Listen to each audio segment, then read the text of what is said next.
Jadi Islam mulai tumbuh ya, berkembang dari hari ke hari di Madinah. Nah, umat Islam yang di Mekah terperangkap ya, ketidakadilannya karena kaum Quraisy memberikan tekanan. Nah, perlahan-lahan mereka meninggalkan rumahnya, harta dan pergi ke Madinah. Mereka mengelilingi Nabi, katanya ini kata Syed Rizki, seperti ngengat gitu ya, mengelilingi lilin. Kelompok ini kemudian dikenal sebagai muhajirin. Nah, itulah asal muasal orang-orang yang hijrah itu kemudian disebut sebagai muhajirin. Dan yang membantu di Yastrib itu kemudian dikenal sebagai Ansor.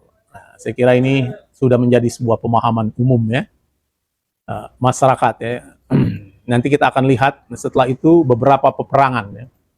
Karena banyak orientalis mengkritik ada hampir 80 kali perang ya, di dalam sejarah Islam.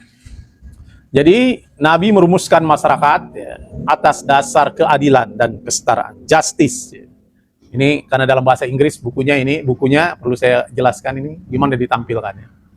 Buku karya Muhammad Rifki, judulnya Muhammad the Messenger of God, A Brief Biographical Sketch.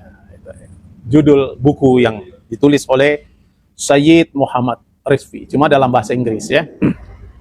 Karena kita ingin mengkaji Islam dalam pendekatan historis, ya, sejarah. Jadi katanya, the Prophet promoted the society on the basis of justice and equality. Katanya. Jadi katanya Nabi memformulasikan, merumuskan masyarakat atas dasar. Jadi Nabi membangun masyarakat, tatanan masyarakat di situ, on the basis of the justice and equality. Atas dasar keadilan dan kesetaraan. Di tengah-tengah, ya, di antara orang beriman. Brotherhood, nah, ini persaudaraan. Jadi jauh sebelum Amerika, ya, revolusi Prancis, ya, fraternité, liberté, égalité. Nah, pada masyarakat ini, ketika Rasulullah SAW membangun masyarakat di Madinah itu, the basis of the justice and equality. Jadi basisnya adalah keadilan dan kesetaraan. Jadi ratusan tahunnya sudah ada basis masyarakat yang ditegakkan atas dasar keadilan dan kesetaraan. Jauh sebelum revolusi Perancis ya, yang ditegakkan berdasarkan égalité, fraternité, dan liberté. Ya. Jadi itu udah ada. Dan juga brotherhood. Nah itu kan tidak hanya dalam kata-kata, tapi katanya not just in the words but in action. Tidak hanya dalam kata-kata, tetapi juga di dalam tindakan. Nah, inilah yang didirikan oleh kaum muhajirin dan kaum ansor. Jadi sistem sosial Islami ya, yang memperluas keadilan ya, dan perlindungannya kepada non-muslim yang berada di kekuasaannya. Nah, jadi ini masyarakat. Tapi ada yang keliru menganggap bahwa masyarakat Madinah itu tidak layak disebut negara. Bukan. Dia adalah komunitas. Nanti itu ya, komunitas. Jadi dia bukan negara. Masyarakat Madinah itu komunitas pertanjian kembali kabilah. Nggak ada konsep negara dalam Islam. Nation state itu pasca Napoleon Bonaparte. Jadi dalam Islam tidak ada konsep negara. Negara Islam nggak ada. Jadi Islam was the advancing rapidly. Islam berkembang dengan pesat, tapi di saat yang sama orang-orang ya, Quraisy, kafir Quraisy ya, suku Yahudi ya, terus-menerus ya, mengganggu kaum muslimin. Jadi ada orang-orang Yahudi, oke, ya, ini kita sapa-sapa dulu. Ahmad Wahyu Kediri. Baik.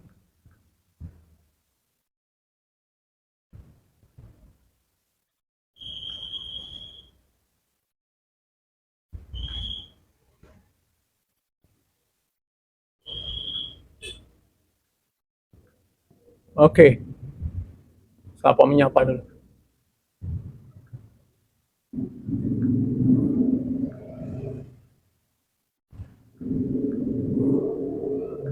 Kalau TikTok sekaligus YouTube nggak bisa ya? Oke, kita lanjutkan ya. Jadi ketika Islam berkembang dengan pesat, jadi Madinah, ya, setelah Nabi hijrah, tentu orang-orang Arab, ya, kafir Quraisy dan orang-orang Yahudi terus-menerus mengganggu kaum muslimin. Terus-menerus ya mengganggu kaum muslimin, dan juga dibantu oleh orang-orang munafik di Madinah ya, yang berada di tengah kaum muslimin. Jadi ada 3 kelompok masyarakat di Madinah. Pertama, orang-orang kafir Quraisy tetap mengganggu kaum muslimin ya setelah hijrah, yang terdiri dari Muhajirin dan Ansor itu. Lalu ada orang-orang Yahudi dan orang-orang munafik ya, di antara kaum muslimin. Nah, mereka menciptakan ya, ini kalau ini tulisannya begini, with the help of the hypocrisies of Madinah who were among the community of Muslim, they created new misfortune. Jadi mereka menciptakan malapetaka baru for the Muslim every day. Bagi kaum muslimin setiap hari itu mereka menteror ya kaum muslimin di Madinah itu. Hingga akhirnya until finally the matter led to war, dan akhirnya itulah yang membawa pada peperangan. Nah, inilah mengapa terjadi peperangan. Jadi keliru kalau Islam itu dianggap agama perang. Enggak, perang itu dalam Islam bersifat defensif, ya, tapi defensif yang aktif. Ya. Dia mengapa terjadi perang Khandaq, perang Khaybar dan sebagainya itu? Karena kaum muslimin setelah hijrah di Madinah itu dia mendapat tekanan ya, dari siapa? Dari 3 kelompok itu. Yang pertama orang-orang kafir Quraisy, yang kedua orang-orang Yahudi, dan ketiga orang-orang munafik. Ya, itulah ya. Nah, beberapa perang itu terjadi ya, banyak peperangan ya, Khandaq, Khaybar. Nanti kita akan bahas satu-satu ya untuk mengetahui perang-perang itu. Jadi katanya many battle took place between the Muslim. Banyak peperangan terjadi antara kaum Muslim, kaum musyrik Arab, the Arab polytheists, dan the Jews dan Yahudi. Nah, kaum muslimin menang ya, the Muslim were victorious. Jadi kaum muslimin menang dalam sebagian besar peperangan tersebut. Ya, saya terjemah ini aja ya, memberikan sarah saja dari kitab ini ya. Ya. Jadi kaum muslimin menang itu banyak ya, perang kaum muslim Arab, kaum Yahudi, kaum muslimin menang dari sebagian besar ya. Nah, dalam perang itu seperti apa? Perang Badar. Nah, ini nanti akan kita bahas satu persatu. Perang Uhud, perang Khandaq, perang Hunain. Nah, yang perlu kita tegaskan, jadi konsep perang dalam Islam itu bersifat defensif. Jadi peperangan itu terjadi karena kaum muslimin pada setelah hijrah ke Madinah kan terdiri dari Ansor dan Muhajirin. Ya, Ansor, orang-orang Madinah, orang-orang hijrah Muhajirin, mereka diteror oleh orang-orang kafir Quraisy, oleh orang-orang Yahudi, dan di dalamnya ada orang-orang munafik. Nah, itulah mereka. Sehingga itulah yang kemudian mengantarkan kepada beberapa peperangan ya. Nah, dalam perang-perang itu Nabi Shallallahu Alaihi Wasallam hadir. Dalam perang itu Nabi Shallallahu Alaihi Wasallam itu hadir ya. Jadi secara pribadi Nabi itu hadir dalam perang itu ya. Ini maaf kalau tidak disapa ya, kadang-kadang terlewat. Oke. Nah, itu ya, dalam perang itu Nabi hadir secara fisik. Jadi perang zaman itu kan biasanya bahkan dimulai dengan duel ya, tanding terlebih dahulu. Nah, dalam perang itu ya tanding. Jadi beda dengan perang sekarang kan. Kalau perang sekarang kan komandannya di belakang, tidak terikut terlibat dalam perang, apalagi dengan perkembangan teknologi alutsista militer ya. Jenderal nggak ikut di lapangan perang, dia di belakang layar, di belakang pasukan ya, umpan peluru ya, prajurit-prajurit itu. Tapi pada zaman itu perang yang diselenggarakan itu didahului dengan perang tanding, duel. Biasanya dari yang terbaik dari kelompok yang berperang itu. Nah, pertempuran besar dan juga banyak pertempuran kecil. Nah, selalu ini tampil Ali bin Abi Thalib ya. Dialah satu-satunya, karena Ali bin Abi Thalib ini adalah satu-satunya orang yang tidak pernah berpaling dari peperangan. Jadi, dalam seluruh peperangan itu Sayyidina Ali bin Abi Thalib ini dia menjadi komandannya dan memulai duel ya. Perang tanding, nanti kita lihat itu. Perang melawan orang Yahudi, Abdul Wud, dalam perang Khandaq, perang Khaybar, bagaimana Sayyidina Ali itu merobohkan benteng Khaybar ya, dan melemparkan pintunya. Nah, seluruh perang. Nah, satu-satunya sahabat Nabi ya yang tidak pernah lari dari peperangan adalah Sayyidina Ali bin Abi Thalib. Sahabat yang lain ada yang lari dalam peperangan itu ya. Nanti kita lihat sejarahnya. Nah, itu ya. Nah, dalam semua peperangan yang terjadi selama 10 tahun setelah hijrah, jadi setelah hijrah dari Mekah ke Madinah, jadi kurang lebih itu 10 tahun ya, 200 kaum muslimin atau 1.000 orang kafir itu terbunuh dalam peperangan. Nah, kita lihat perangnya perang apa saja ya. Nah, itulah. Yang pertama nih ya, kita bahas perang Badar. Perang Badar ini pernah jadi rame ini di Indonesia karena dikutip ya tentang Badar ya dalam konteks politik. Jadi, the Meccans continued their attempt to destroy Islam, katanya. Orang-orang Mekah itu berupaya menghancurkan kaum muslimin, menghancurkan Islam. Jadi mereka terus-menerus mengganggu kaum muslimin yang tinggal di Mekah. Mereka yang tinggal di Mekah itu harta bendanya disita ya, dipersekusi. Nah, Abu Jahal, nah Anda tentu kenal Abu Jahal, pemimpin orang-orang Mekah itu mengirim surat. Ya. Jadi Abu Jahal itu mengirim surat kepada Nabi. Nah kan Nabi mengecam ya. Abu Jahal mengirim surat kepada Nabi yang mengancamnya akan diserang oleh orang-orang Mekah. Jadi ini Abu Jahal menulis surat ancaman. Gitu ya. Sebagai tanggapan atas agresi itu, ya, it was in the response to such aggressions. Ya. Agresi itu Allah Subhanahu Wa Taala memberikan izin. Nah, ini. Karena diancam, ditekan dan sebagainya. Lalu Allah Subhanahu Wa Taala di dalam Al-Quran itu memberi izin untuk memerangi orang-orang kafir Mekah itu. Nah ini sekali lagi, jadi perang di dalam Islam ini yang sering disalahpahami, itu bersifat defensif kalau dalam teori perangnya. Ya. Defensif, jadi dia tidak aktif. Dia defensif. Itulah yang terjadi perang misalnya kalau kita lihat di Palestina. Ya. Itu sebenarnya defensif. Jadi kan dia agresi Israel, ya, defensif. Nah mereka melawan, ya, gitu, mempertahankan ya, dirinya. Nah ini diabadikan di dalam Al-Quran surat Al-Hajj ayat 39. Mana ini? Jadi Allah Subhanahu Wa Taala berfirman, A'udzubillahi minasyaitonirrajim. Uzina lillazina yuqatiluna bi annahum zulimu, katanya. Diizinkan berperang kepada orang-orang yang diperangi karena sesungguhnya mereka itu dizalimi. Uzinu lillazina yuqatiluna bi annahum zulimu. Ya, jadi diizinkan berperang kepada orang-orang yang diperangi karena sesungguhnya mereka dizalimi. Wa innallaha ala nasrihim laqadir, katanya. Sesungguhnya Allah benar-benar maha kuasa membela mereka. Jadi diizinkan. Uzina lillazina yuqatiluna bi annahum zulimu, kata Al-Qur'an. Diizinkan berperang kepada orang-orang yang diperangi karena sesungguhnya mereka dizalimi. Jadi diizinkanlah Rasulullah SAW itu untuk berperang karena kaum muslimin itu dizalimi. Nah ini dari pernyataan dari Nas Al-Quran inilah lahirlah konsep bahwa dalam Islam itu perang bersifat defensif. Jadi dia tidak boleh menyerang. Orang-orang Islam itu tidak boleh menyerang. Untuk melakukan kolonialisasi, merampas, ya, untuk menguasai sumber daya alam tidak boleh. Dalam Islam itu perang itu kaum muslimin harus bersifat defensif. Ya. Kalau kata Said Mutahari, defensif yang aktif. Nah, ini aktif. Itu pada ayat pertama. Lalu pada ayat yang lain, 22:40. Nah, ini enaknya zaman sekarang, meskipun kita tidak hafal Al-Quran, kita atau masih butuhkan menghafal Al-Quran. Ya, setelah ini. Ini sudah ada Quran Depak, tinggal diklik saja muncul ayatnya. Ya. Is tamshi ukhtuka fatakulu hal azulukum ala may yakfuluh, katanya. Ketika saudara perempuanmu berjalan untuk mengawasi dan memberi, ini terjemahan Depak. Ya. Kadang-kadang kita harus kritis juga ya, dengan terjemahan Depak. Ketika saudara perempuanmu berjalan untuk mengawasi dan mengetahui berita, farja'naka ila ummika kaita fara'ainuha wala tahzan. Dia berkata kepada keluarga ini, Fir'aun, bolehkah saya menunjukkan kepadamu orang-orang yang akan memelihara? Maka kami mengembalikan kepada ibu. Kok lain tuh? Salah ini kayaknya. Enggak benar ya. Ayatnya. 22, maaf. Salah ya. Nah, ini dia. Salah ininya, nomornya salah.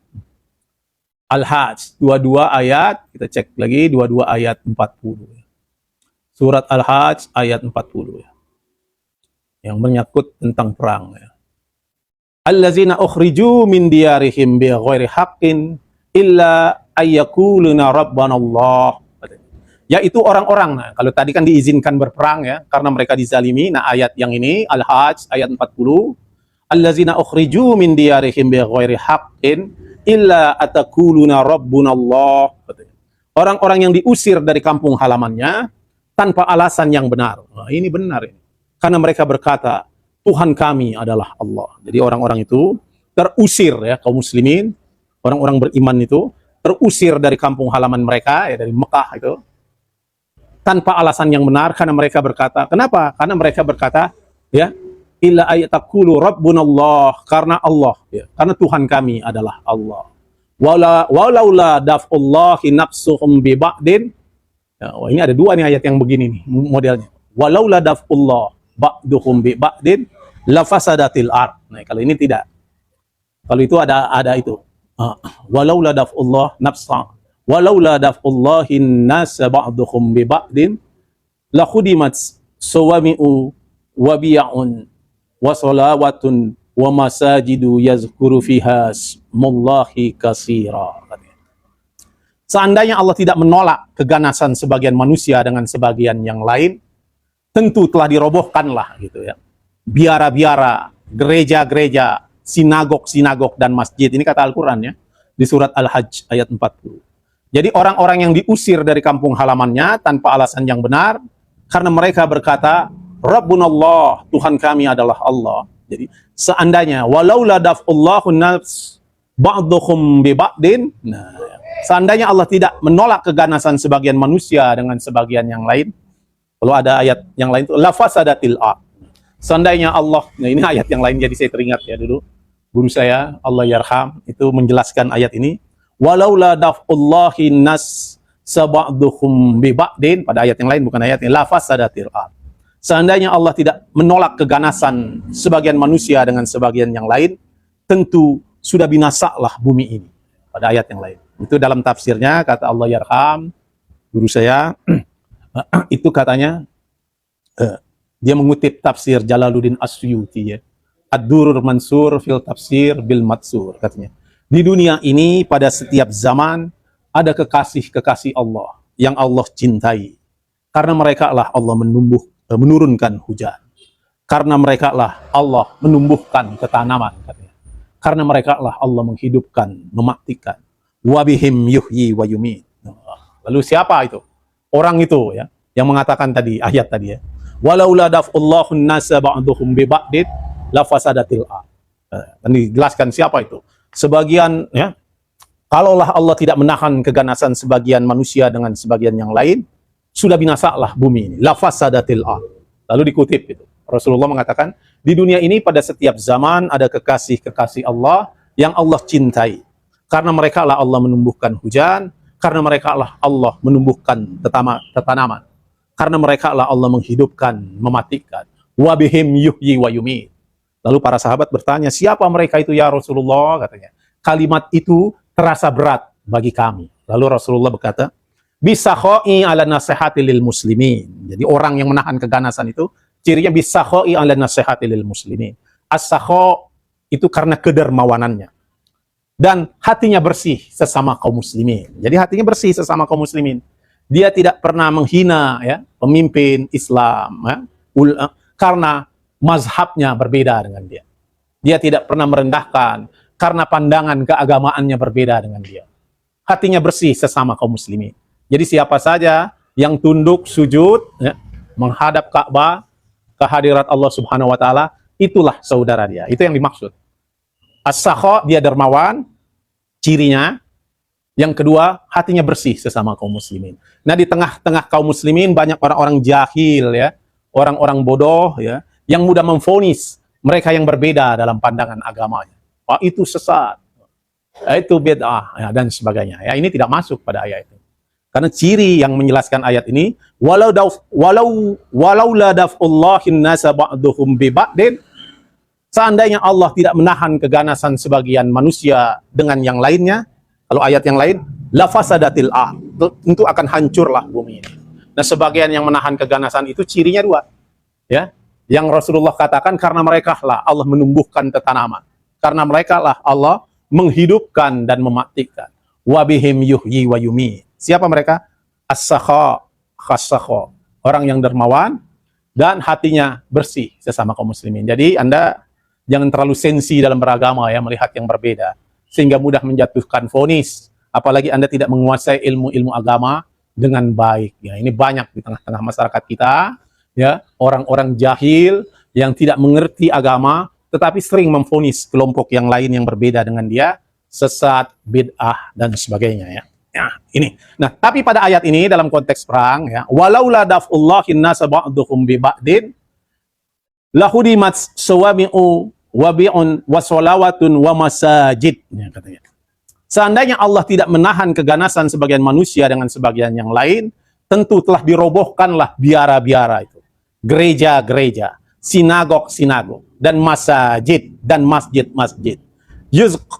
Yuzkaru fiha smullahi katsira ya. Yang di dalamnya banyak disebut nama Allah. Ingat ayat ini. Jadi sebenarnya sama kan?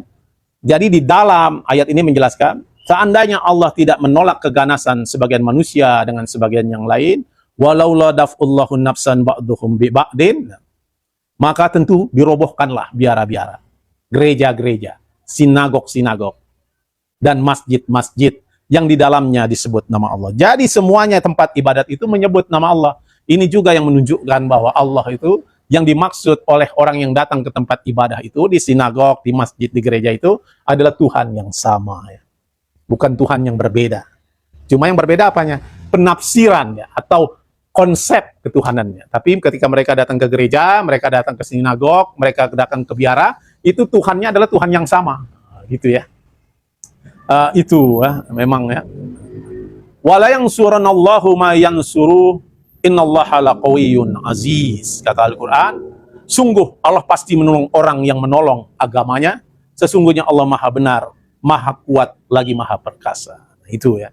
Jadi dari ayat ini bahwa konsep perang dalam Islam adalah bersifat defensif karena kaum muslimin itu dizalimi yang pertama.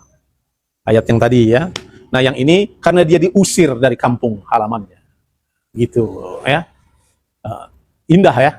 Indah gak? Indah. Makanya kita perlu ya membaca, merujuk ya kepada kitab para ulama ya.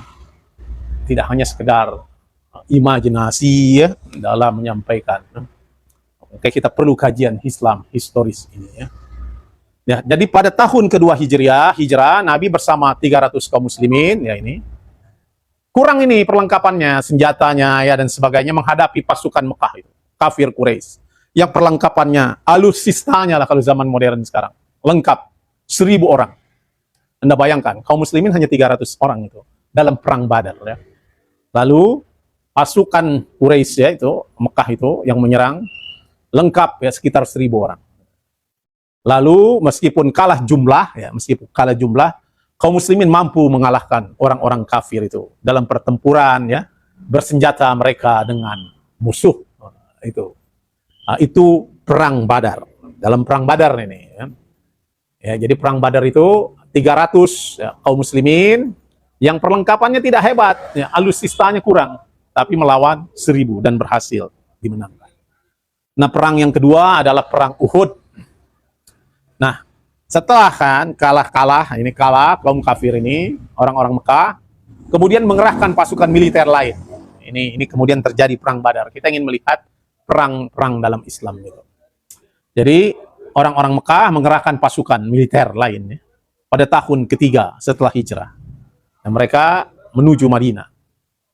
Nah, setelah sampai di pembukutan Uhud, makanya perangnya disebut sebagai perang Uhud ya. Uhud itu sekitar 4 mil ya di luar Madinah. Itu Uhud namanya.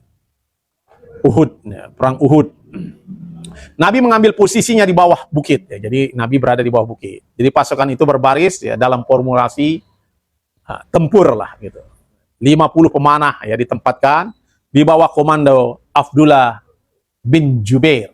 Abdullah bin Jubair ya. Jadi di sebuah celah di antara perbukitan ya, itu menjaga itu kaum muslimin dari serangan dari belakang begitu. Mereka mendapat perintah tegas untuk tidak meninggalkan posnya, nggak boleh katanya. Apapun hasil pertempurannya tidak boleh. Nah inilah militer ya, sistem komando, taat kepada komandan. Kalau tidak taat komandan namanya disersi ya, disersi. Atau nggak boleh mengambil inisiatif sendiri ya, ya kan? Seperti apa ya, nggak boleh. Nah, harus ya, mengikuti garis komando. Misalnya Anda menculik aja ya, jadi dipecat Anda ya. Tapi ini nggak boleh ya. Nggak boleh disersi ya. Kaum muslim berhasil ya mengalahkan orang-orang Mekah ya. Musuh ya kalah itu, menderita kurang, mundur secara tidak teratur. Namun, nah ini kaum muslimin itu ketika musuh itu kalah, mulai dia ingin mengambil, namanya pampasan perang. Kalau perang pada masa itu yang kalah ya hartanya diambil. Nah, hartanya diambil ya. Hartanya itu diambil. Nah, akhirnya mereka ya tadi tidak taat, disuruh dijaga pos, tapi dia mengambil harta itu. Tentara ya, kaum muslimin itu. Karena mereka mengira pertempuran telah berakhir, kan musuhnya kalah nih. Nah, mereka turun. Sebagian besar ya, dari 50 pemanah yang menjaga jalur perbukitan itu meninggalkan posnya yang tadi dipimpin oleh Abdullah bin Jubair. Mereka nggak lagi menghiraukan perintah komandan mereka. Nah, nggak hirau karena dia sudah tergiur kan, musuh kalah, meninggalkan hartanya, mereka mau merampas, mengambil ya. Memang begitu kalau perang pada masa itu. Kalau musuhnya kalah, hartanya menjadi pampasan perang. Nah, mereka meninggalkan posnya karena dianggap perang mungkin sudah berakhir dalam perang Uhud itu. Lalu mau diambil. Nah, Khalid bin Walid ini komandan pasukan kavaleri lah. Kavaleri Mekah waktu itu. Memanfaatkan kesempatan itu, ya, dia memimpin kavaleri melewati jalur pegunungan itu. Khalid bin Walid ini waktu itu masih kafir ya, kafir Quraisy, belum masuk Islam dia. Dia pemimpinnya itu. Kafir Quraisy. Khalid bin Walid. Komandan kafir itu, nah Khalid bin Walid, komandan pasukan Mekah, dia pasukan Mekah itu pemimpinnya Khalid bin Walid. Dia memanfaatkan kesempatan itu, memimpin kavalerinya melewati jalur pegunungan dan membunuh beberapa pemanah tadi ya, yang tersisa kan, karena sebagian kan mengambil harta ya. Nah, melancarkan serangan dahsyat terhadap kaum muslimin dari belakang. Jadi Khalid bin Walid menyerang gitu, pasukan itu, dan pasukan itu ya akhirnya bisa dikalahkan ya, karena apa? Karena ketidaktaatan kepada komandan. Disuruh jaga pos tapi dia tergiur ya. Karena ketidaktaatan, kelompok yang kecil tadi tidak patuh, akhirnya kemenangan kaum muslimin itu diambil kembali ya, oleh orang-orang kafir Quraisy. Nah, sebagian mereka melarikan diri dari medan perang. Ya. Sebagian ini pasukan kaum muslimin. Dan beberapa, terutama Ali bin Abi Thalib itu bertahan dan berjuang sampai akhir. Ya. Nah, akhirnya kaum muslimin mundur ya ke tempat yang aman di puncak Gunung Uhud. Gitu. Di puncak Gunung Uhud. Ya. Di antara 70 orang kaum muslimin yang tewas, ya, banyak ada 70 orang itu. Yang tewas dalam perang Uhud adalah Hamzah bin Abdul Muthalib. Paman Nabi ya, yang pemberani, singa Allah ya, yang pernah difilmkan oleh Anthony Quinn ya. The Lion of the Days. Dia memang adalah Asadullah ya, singa Allah. Kita tahu dalam film itu, Anda perlu nonton itu film Handaq, bagaimana Hamzah ya, kemudian jantungnya dimakan oleh Hindun, ya, istri dari Muawiyah. Nanti ada sebabnya itu. Muawiyah berperang dengan Ali, kemudian terbolak-balik gitu ya. Bapaknya Imam Ali, Abu Thalib, jadi kafir ya. Muawiyah tidak. Jadi Muslim. Ya itulah, kita sampaikan di situ dulu ya. Pembahasan kita tentang Khandaq. Nanti kita akan lanjutkan kembali ya. Silakan Anda ini ya. Tapi boleh juga dilanjutkan lagi nih sampai 1 jam. Oke, silakan. Sudah berapa menit? Ya, harus 1 jam ya. Jadi itu perang 2 ya, perang Khaybar, perang Khandaq. Pada perang Badar, kaum muslimin jumlahnya 100 dengan perlengkapan yang tidak lengkap, berhasil memenangkan melawan kafir Quraisy yang 1000 orang, 300 dengan perlengkapannya. Nah, pada perang Uhud, yang awalnya kaum muslimin itu menang, tetapi karena pasukannya tidak taat, tidak patuh, akhirnya mengalami kekalahan. Ya. Dan salah satu paman Nabi, ya, Hamzah, itu gugur, ya, menjadi syahid, yang dikenal sebagai singa padang pasir, ya, The Lion of the Days. Nah, itu Anda bisa nonton filmnya, Anthony Quinn dulu ya. Dengan bagus film itu menggambarkan bagaimana prosesi Hamzah ya, yang di black, jantungnya oleh Hindun dan Hindun memakannya. Karena Hindun revenge, balas dendam ya, memakan jantung. Hindun sang pemakan jantung itu kemudian masuk Islam ya juga. Nanti kita ceritakan. Oke, nah, itulah the Lion of God, Asadullah, Hamzah. Nah, perang yang selanjutnya, perang Khandaq atau Ahzab. Perang Khandaq. Ini 5 tahun ke-5 setelah hijrah. Jadi setelah kaum muslimin hijrah, Jadi 5 tahun kemudian ada sebuah suku di Yahudi itu, a Jewish tribe form an alliance with the Mecca. Jadi ada suku Yahudi yang beraliansi, koalisi kalau bahasa, dengan orang-orang kafir Quraisy. And together they raised an army above 2,000 soldiers. Dan bersama-sama mereka mengumpulkan pasukan sekitar 10.000 tentara. This battle is known as Ahzab. Ahzab artinya itu aliansi. Jadi perang ini kemudian dikenal perang Ahzab yang arti aliansi ya. Dan juga atau Khandaq ya, karena Khandaq itu artinya parit, karena dalam perang itu sahabat Nabi ya yang dari Parsi itu namanya Salman Al-Farisi menggali parit itu sebagai strategi perang. Karena kaum muslimin yang menggali itu parit ya, di perkemahan mereka ya, agar musuh ya, mencegah musuh memasuki kota. Itu atas usul dari Salman Al-Farisi. Jadi teknologi militer lah ya. Sehingga perang itu juga dikenal sebagai perang Khandaq, Ahzab. Nah, pasukan sekutu lah ya, non-muslim itu mengepung Madinah. Selama sebulan itu dikepung dalam perang itu, selama sebulan. Kecuali beberapa prajurit yang terkenal ya, tidak ada yang mampu itu menyeberangkan parit. Ya, mundur ya pasukan itu. Nah, setelah Ali ada ini ya, kan setiap perang diawali ya duel gitu. Sayyidina Ali melawan ya, tokoh mereka yang paling pemberani ya. Dan kita tahu di situ Sayyidina Ali membelah kepala menjadi 2 ya, bagannya itu, dan berhasil memenangkan dalam peperangan itu. Nah, itulah perang yang ketiga. Nanti kita lanjutkan ya pada perang-perang yang lain. Silakan kalau Anda ingin bertanya ya, atau mengasih komentar ya. Atau ada. Oke. Kalau tidak, ini karena setiap Jumat Anda follow saja, kita akan lanjutkan. Jadi setiap hari Jumat kajian Islam historis ya. Kita akan membahas sejarah Islam mulai dari awal kemarin ya. Mulai pra-Islam ya, jahiliyah, kelahiran Nabi sudah, dan sekarang kita pada masa hijrah ya, dan peperangan ya setelah hijrah gitu. Ini di mana ini sumbernya? Sumbernya itu adalah sebuah kitab ya, dari Said Muhammad Rizvi, salah seorang ulama. Dan memang dalam bahasa Inggris ini aslinya judulnya Muhammad the Messenger of God, a brief biographical sketch.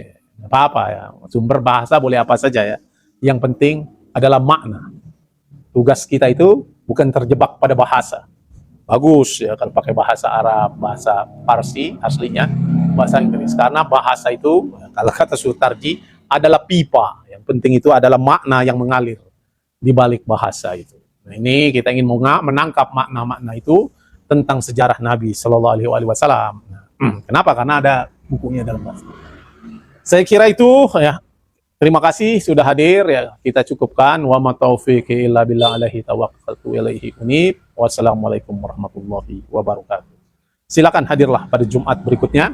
Kita akan lanjutkan kajian Islam historis kita.